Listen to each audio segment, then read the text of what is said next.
आमच्या DS news 24 चॅनलला like करा, शेअर करा, सबस्क्राइब करा आणि बेल आयकॉन प्रेस करायला विसरू नका।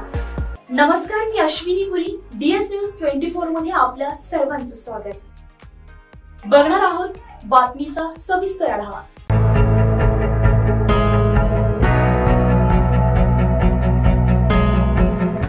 अधिक वर्षांपासूनच्या जुन्या जीर्ण झालेल्या प्राचीन मंदिरांचा कायापालट करण्याचा निर्णय देवाभाऊंच्या महायुती सरकारनं घेतलाय। त्यानुसार राज्यातील 9 पैकी 3 मंदिरांच्या जीर्णोद्धारासाठी MSRDCने 71 कोटी रुपयांच्या 5 निविदा काढल्या आहेत। या निविदांना मान्यता मिळाल्यानंतर या मंदिरांच्या जीर्णोद्धाराचं काम सुरू होईल। यामध्ये पुणे जिल्ह्यातील कार्ला येथील एकविरा देवी, बीडमधील पुरुषोत्तमपुरी तसेच कोल्हापूर जिल्ह्यातील कोपेश्वर मंदिराच्या कामांचा समावेश आहे। या निर्णयाची अंमलबजावणी करण्याची जबाबदारी MSRDCकडे सोपवली आहे। म्हणजेच देवाभाऊंच्या नेतृत्वामध्ये महायुती सरकार आल्यापासून पुन्हा एकदा हिंदू सण आणि संस्कृतीला महत्त्व मिळू लागलंय।